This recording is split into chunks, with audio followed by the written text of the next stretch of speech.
Yep, I've got my beverage. All right. And we are recording. Yep, looks good. All right. Intro Hey, listeners, we are back. with another late night improvisational bullshit video that we're going to try to recall the past 2 days. Hey, Scott, you Yeah. look really tired. Do I? Yeah. Let me know You in the look tired. let me know in the comments if I look really tired. Post down below. Yeah, just be nice. So, yeah, Don't be nice. we're here with another 2-day recap of Gen Con here at the Casa de la British. Wasn't it a UK cottage? Oh, that's right. Yeah, that's right. Hi, Neve. We're here at the Gen Con cottage. Cottage. Hello, hello, hello. What's all this then? Oh, God. That's just for you. Ha. All right, so we're back with so we did the last one we did was day 0, day 1. Day 0, day 1. We're gonna do day 2 and day 3. Oh my God. Talk about what we did and what we didn't do. So what did we do on day 2? Day 2 started off with a bit of like all days start. They start off with like a lot of good intentions, but things change over the course of the day. Yeah. Like they tend to do with anyone who's ever been to any convention. That's just part for the course. Fact. So we started off day 2. After we all got ready and went to the con, and we went to what was the first thing we did? We started with the consignment. Consignment. So, yeah, yes. That was Friday. Day 2 was Friday. I got everybody rounded up early because I had booked my time to go to the consignment store, the bring and buy, whatever you want to call it. Right. And they had moved it from. We were here 2 years ago. It was right across the hall from the main vendor hall. Mm-hmm. And this year it was in the downtown Marriott. Right. Second floor, much expanded, probably twice the size. Twice the size and a far less wait. I mean, there was we maybe waited a total of maybe 30 minutes at the 30 most. or 40 minutes total. I think the last time we were here, we probably waited an hour and a half. Right. So kudos to the staff for moving to a larger location, moving people through. Mm-hmm. I didn't actually. I mean, there was tons and tons of RPG stuff. There's some really good stuff. Yeah. Some really crap stuff. A lot of repeats. A lot of stuff that you would typically find. Like there was no shortage of Isle of Dread, a lot of old D&D and AD&D modules, typical stuff that you would find kind of most anywhere. What I saw this year, though, that we didn't see 2 years ago was a lot of 3.5 stuff. Yeah, there was a ton of 3.5 stuff. Which was kind of surprising. And 4.0. Yeah, fair. I mean, but there was a good mix. There was a lot of, there was some, sci-fi flair, a ton of Shadowrun, which there's no shortage. Yeah. Of people selling tons Shadowrun. Of Dragon, tons of Dungeon magazine, not older, not real old issues, but more mid-series and near later. The end of the run. Yeah. I did find the only white dwarf in the mix. I'm not going to find it, but it's here somewhere. Yeah. No, I mean there was some Dark Sun modules. There was quite a bit of Dark Sun. But there really wasn't some Forgotten Realms box sets. A few of them, that were. No sales in the auction, but you pick these things up, right, and you flip them over. And for those who aren't familiar with how it works here at Gen Con, it's a 3-day cycle, right? So there's 2 ways you can end up in the consignment store. First is straight to consignment. It's 3-day options. There's a Friday or a Thursday price, a Friday price, and a Saturday price. And each day it's marked down with very few exceptions to that standard scheme. Right. Then there's things that end up in the auction, and if there's a no sale in the auction, they go over to the consignment store. The labeling is marked no sale, it's stamped no sale, and it has a reserve price on it. So a lot of the Forgotten Realms box sets that we saw had like a $75 reserve price on it. They were no sales. So that obviously tells you at the auction, nobody wanted to pay offer the minimum bid of $75. Chances are they weren't going to sell it at that minimum reserve price or minimum buy price at $75 in the consignment store. I wasn't paying it. No, and then there will be a mad dash on the last day for people to grab it for like $25. Well, so those ones with the reserve price on them, those prices don't lower. No, those don't. But the other ones, all the other ones that have the 3-day tiered pricing, yes. Yeah. People will go tomorrow on Sunday, because obviously we're recording this on Saturday night. We'll go tomorrow and stand in line and try to get some deals. And these Actually, are the. you know what? Huh. It's the Thursday, Friday, Saturday price. It may be the last day. Today was the last day. Oh well. Yeah, today but was the last day are those who are actually looking to buy these things, and they're going to throw up. They're going to resell. They're going to throw up on. I was watching people when we were there on Friday. Yeah. Which is day 2 of the consignment shop. Looking at resell, active pricing and active selling lists to see what pricing was, and they were buying to resell. Right. And real quick before we continue, because there may be some comments from some of our friends. One, this is an impromptu setup. You may see some glare around.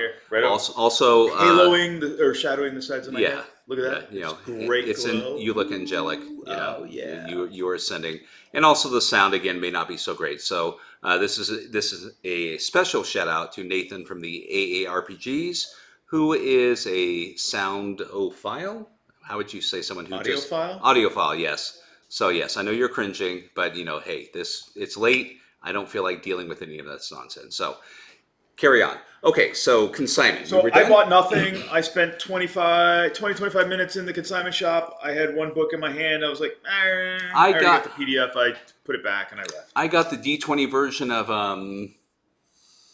what's the D20 Elric? Something of Melnibone, Dragons of Melnibone. Yeah. I looked at it. I was like, nah. It was worth it. It was like $10, and I grabbed the White Dwarf. It was like $5. It was the only one there. But nothing said, buy me, take me home, and care for me. Yeah. So. Yep. So we finished that, and then we went to did some vendor hall. Did some schmoozing at the vendor hall. Yes. And talked to some publishers and kind of did the press thing and talked to folks and got some inside scoop on some things. And we were scheduled for a game that afternoon. Yes, what later game? that afternoon. What game? I got to think about this for a second. God, I haven't slept much since we started this whole trip. What did we blow off? We blew off Roseville Beach. Moonlight on Roseville Beach with the game designer, which I'm still kind of really bummed about because I'm the one that wanted us to play that game. And I have the game and I've read it and I was really intrigued to play it. And we fucked off on that game and I'm kind of bummed. We Keith and I have talked about this a lot. When you're here and you're representing a podcast or essentially you're here representing the press. Right. It's tough juggling, we're going to go play games and we're going to go, press the palms as the press. We're going to meet people, talk to people, about their games and whatnot. And it's a hard juggle. And sometimes, you want to come here and have fun and play games, but really you're here to do other things. We're here to work, Technically speaking. Yeah. So we had to make some hard decisions. Some of our friends went to Roseville Beach. When we do a recap on the actual podcast, maybe we'll have one of them on to talk about it. Yep.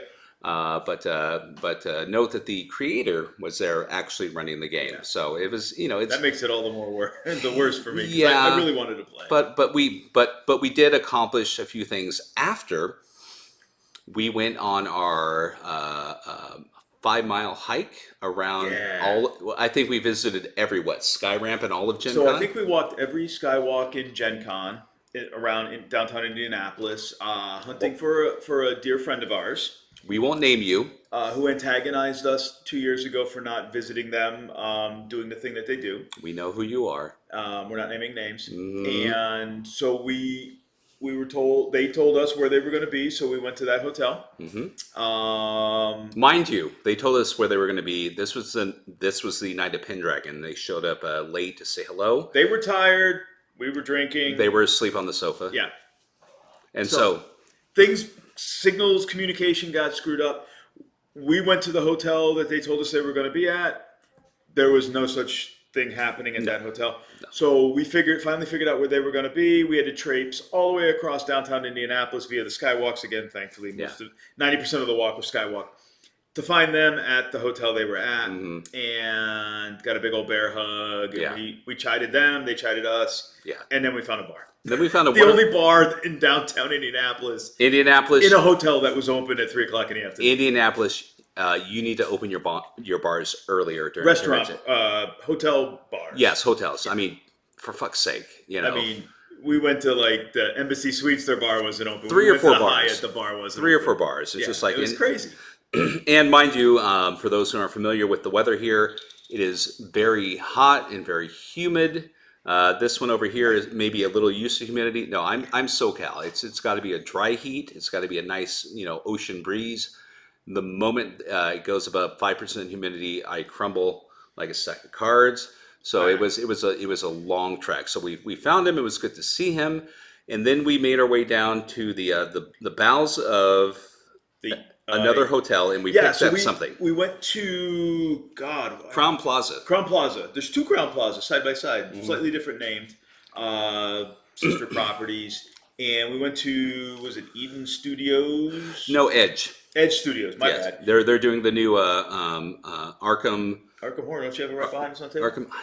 I'm bending over because it feels I'm good. short. Yeah, I'm short. I've been standing all day. I'm leaning over, and it feels so good. And for me to get that, I so have we to went get to the Edge move. Studios, and they're doing the new Arkham Horror role-playing game based off of The card game, based off of everything else. the board game, The board game, based which off is of Lovecraftian stuff, based off of Call of Cthulhu. Yeah. So we all know how that chain of evidence, as it were, goes. So we went and checked out their headquarters at the bowels of that hotel, which was kind of appropriate. Nice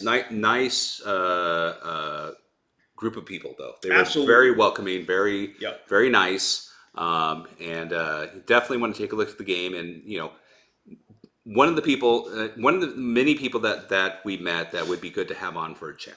So hopefully we can make that happen in the near future. They were super inviting to talk at the show and tell us about the current product and what's coming in the future. And we were able to pick up, everybody here in the house got copies. We all picked up copies. And then from there, a few hours later, we did the Ennies. Yes. So big night. Yeah, it was awesome. So Scott Woodard, who is the creator and author, or I'll say creator and author. I know other people contributed to it, but it's his baby. Came out here to as one of the nominees for the Ennies, Best Family Game. Yeah. And originally he wasn't going to come. But he definitely he found out that he was nominated, and by a lot of good graces he was able to come here. And then once he told us, it's like, well, we're there to support you. Yep. So Scott was one friend that was nominated that night, and we had another friend, Alex Skiat, who was up for best community content for his Lost Wolves of Carcosa. But oh my God, it's a 2-part title, and I'm drawing a blank, but it's. Something Lost Wolves of Carcosa. Sorry, Alex. My bad again. Did he edit this thing, Alex? No, I did not edit. That's why he if he doesn't get paid to edit it, he has no fucking clue what the game is.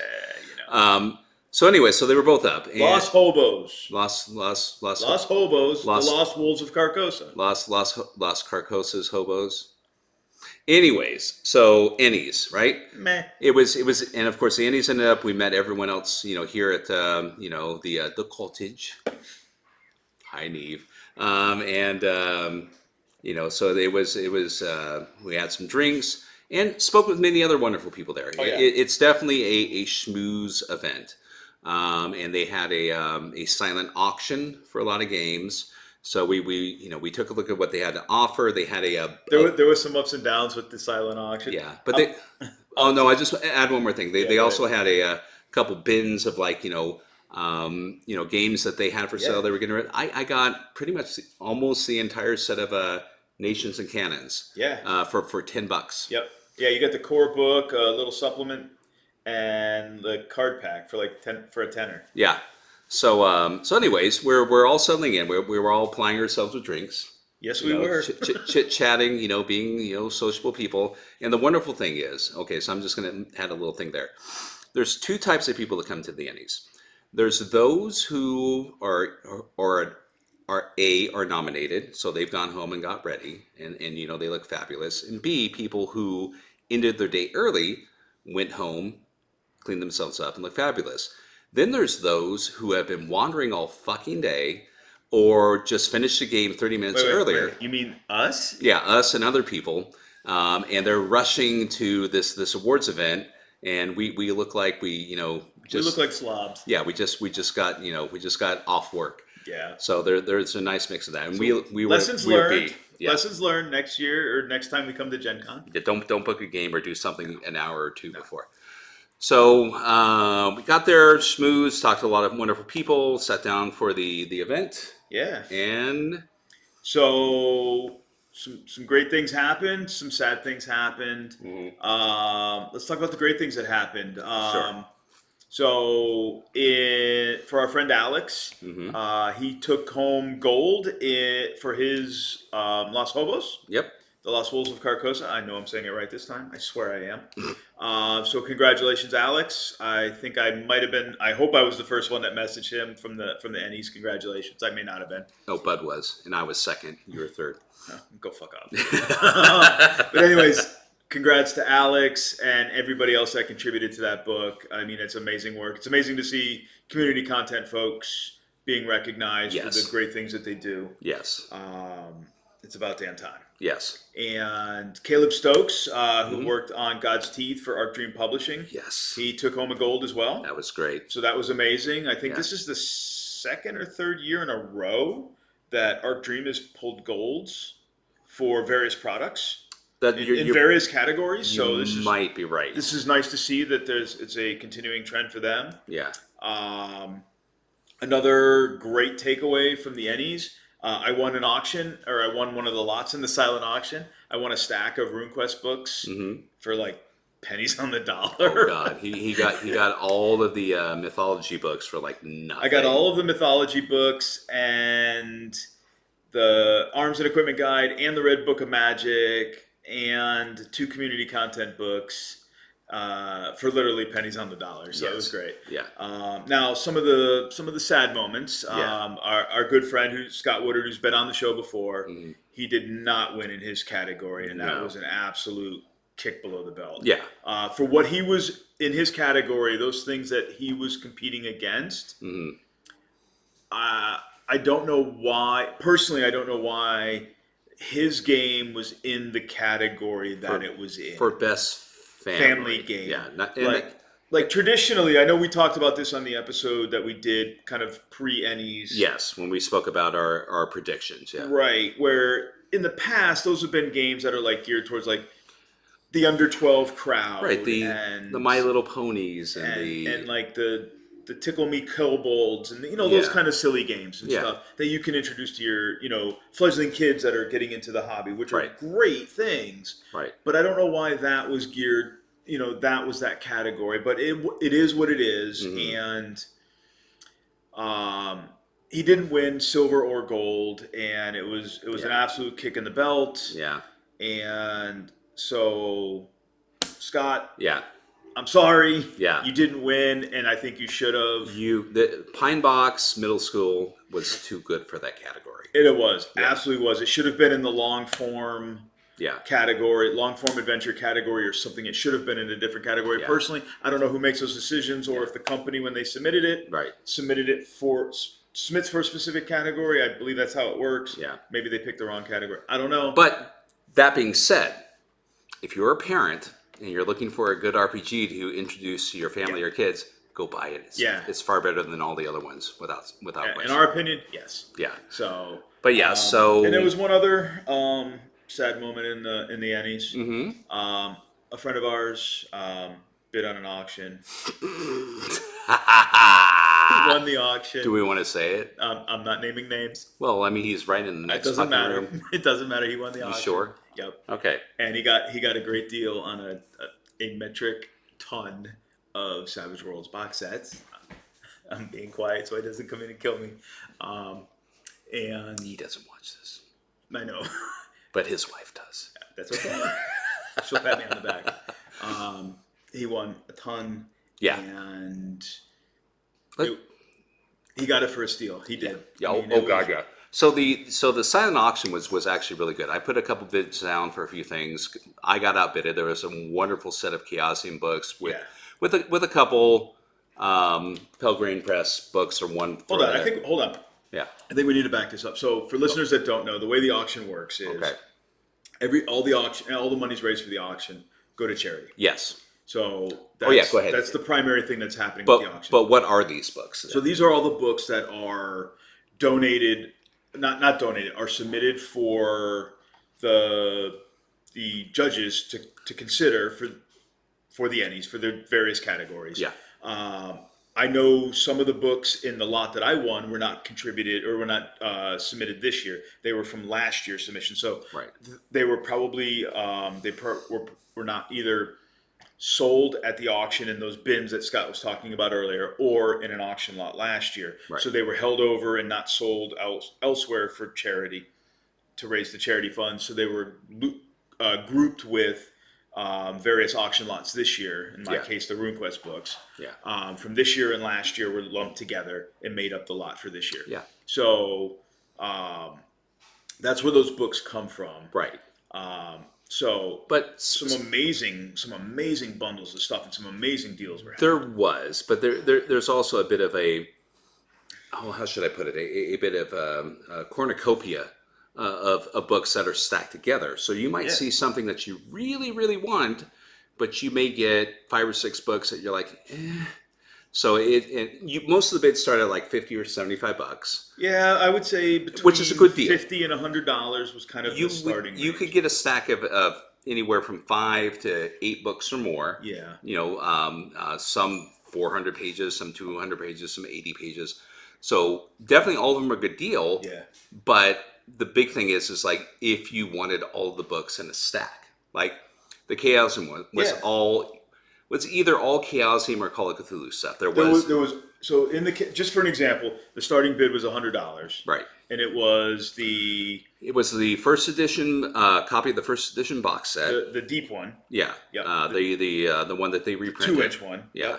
Time of Harvest? Time of Harvest, the Arkham book, the Cults of Cthulhu book, the Miskatonic Repository Japan. I don't know the full name. Yep. And then there was... Did you say Arkham? I did say Arkham. Like Alone Against the Static. Yes. And then Fearful Symmetries for Trail of Cthulhu. Yeah. And 2 sets of dice. 2 sets of dice and some other kind of Cthulhu-y stuff. Yeah, a couple little things, and the starting bid was $100. Right, and that's easily over $300 of stuff. $300 to $400 worth of stuff. So, but there was another thing where it was like I was interested in a particular book. One stack had the old Paladin book. Yep.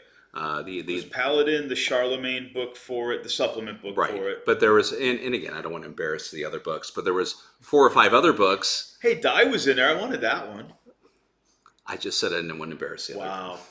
Wow. Anyways, so there were other books in there that were mixed in, like good books, but I would have bid $75 for it to get that particular book. But that one went for crazy money right at the end. So right. So yeah, it's anyways good things were had at the auction. Great things, great people won great awards last night. And but when it was over, there was a vote and everyone said it's time to fuck off.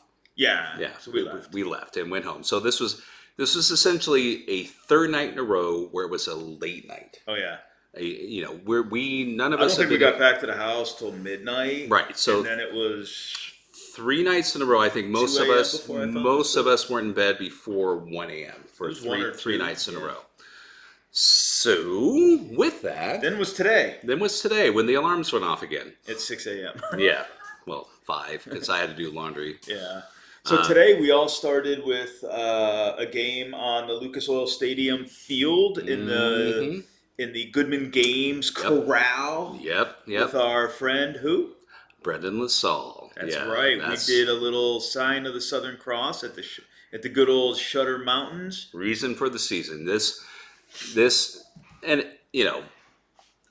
it goes without saying. Most people who either watch me, listen to the show, know I'm a big DCC fan. As am I. And a few years ago, well, I should say a few years ago, but last Gen Con, 2 Gen Cons ago, we were supposed to have a game with Brendan in the van. Unfortunately, Brendan had a family emergency, so it got canceled. So we've been looking to get everyone together for a game with Brendan again. We got it this time, and it was well worth. It was amazing. It was well worth the wait. It was amazing. Brendan, you play with Brendan, he's a hurricane, a force of energy, and it was fantastic. And and we, although he ran a good game, we totally screwed it at the end with him. I mean, he fumbled twice in a row with the big bad guy. Oh yeah. It was glorious. We had a good old time, I rolled some great crits. and the adventure that he ran was, it looked like one that he was running or either writing or in the process of doing for the Sugar Mountain campaign setting. Yeah. So good times, and it's always fun on the DCC campaign floor or DCC Lucas Oil floor because everyone there is awesome. Oh yeah. It's just good times. If you get a moment to get to a Gen Con, and you can probably tell I've been drinking. If you get a moment to get to Gen Con, I'm starting all over my words.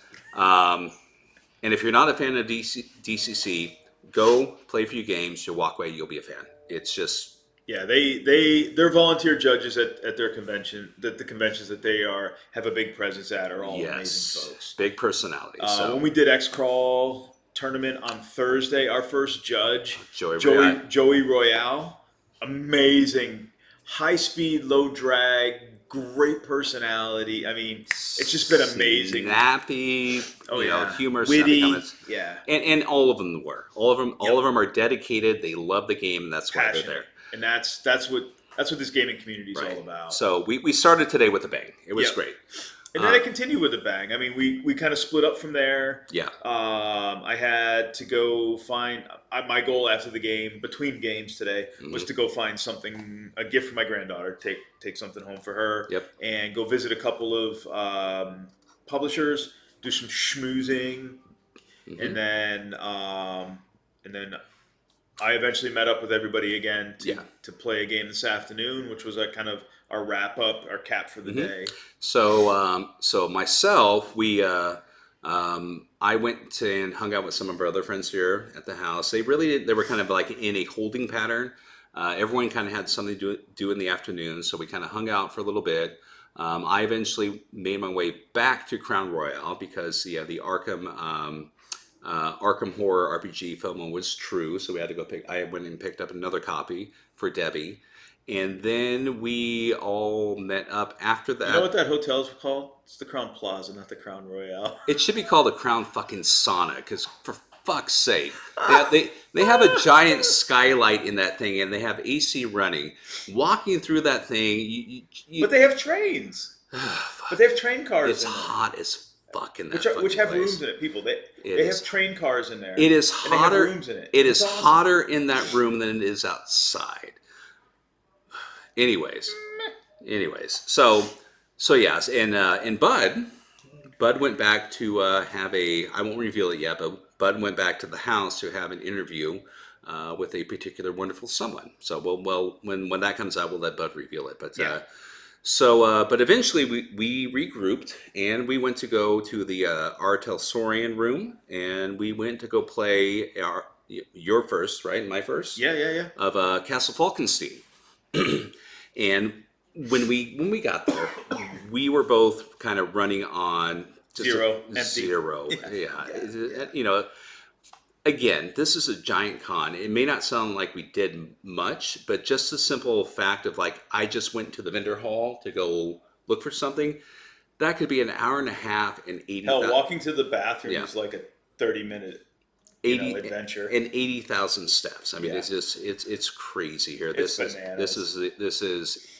the biggest con in the world. So anyway, so we got there. We were running on empty. We're all kind of trying to catch up. But I will say that I know you probably know his name. The Game Master? Yes. His name is Jay Gray. He is the PR line guy, promoter-y guy for the Cyberpunk Red product line. Okay. Yeah. But fantastic job. He picked everybody up. And just brought us in. Once I stopped sweating from all the heat and cooled down, but he chock full of personality. Yeah, explained the game perfectly for people who've never played it. Castle Falkenstein uses cards instead of dice, and uses a suit numeric system. Yeah, kind of like poker. Kinda. It's kind of a mix and match. You're trying to match a suit and a color. and a number value associated with it. Yeah. Ultimately, your goal is with these cards, you're looking to match a particular color for the skill that's associated with that with that skill. Yep. The number value, and you're trying to get over a number that A target value. A target value, yeah. Yep. So it's another method for resolution. But he ran a fantastic scenario, a great scenario that concluded perfectly in just under 2 hours. 2 hours, walked away satisfied. It was fantastic, and he did a great job. And walked away knowing the game for how it was presented. Yeah, I mean, you can't ask for more with someone who's promoting the game for that. And and so popped over, got my son a copy of the new Cyberpunk. What is it, Edge Runner? Edge Runner, yeah, which is their new box set based on the video game, so to speak. He's going through it, or he went through it after we went home, and I think that wrapped up our day because after you bought that, we all made a beeline to the parking garage, put our asses in the air conditioning in the car, and we called it early today. We were home by shortly after 5, so that's why we don't have a lot to report on today. But still, it felt like a long fucking day. Tomorrow we've all got one game. Group of us are going. We all have a game at 10. Yeah. A group of us has one game. Mm-hmm. Rapscallion. You guys are doing Rapscallion. Mm-hmm. Pookie and I are supposed to do Cartel at 10. You guys have Rapscallion at 10. Yeah. Bud has a different game. So you and Debbie have Rapscallion. Yeah. Pookie and I have Cartel. And Bud, I think, has RuneQuest tomorrow. Right, yeah. And that is, and then some last minute vendor hall stuff. Pick up some purchases. And then that's it. And then we go meet with some friends for dinner tomorrow night before we call it a convention. So so we won't be doing another wrap up for tomorrow because we'll all be going home bright and early the day after that. Yeah, Monday morning. Yeah. My little fat ass is headed into a tropical storm, driving back to South Carolina in a tropical storm. And my tall fat ass is heading to Kentucky to pick up my dad, and then my dad and my son are going to be spending 3 days driving home back to California, and then it's back to life as we know it. So that's pretty much I think this is going to be our last wrap up for this event until we do the next official episode. Yeah. So there you go. That's the life of a mediocre YouTuber at Gen Con. YouTuber, podcaster, we're blogger. Yeah, we are all of those things. Yeah. But I think the biggest takeaway is out of everything is even though we had such a just a chaotic schedule, we met a lot of good people that once we kind of get back to reality and settle down, we've got a lot of wonderful people we have new contacts with. A lot of new creators and people within the role-playing game world to speak to, have on the podcast, talk about, promote. We have a lot to unpack. But Keith and I have talked about it. If we go to another convention, let's say hypothetically we go to Origins or Gamehole Con, I think next time it's going to be no games and purely just pressing the flesh, and we're here for business. Yeah. Or it's going to be all games, and we're not going to do anything. Any work press stuff. So mixing it is bananas. Is bananas. Lessons learned. You always feel like you're chasing your tail. Yeah. Yeah. Fact. So anyways, with that, I think we should roll on out of here. Signing off from the cottage. The cottage. Yeah. Ta-ta.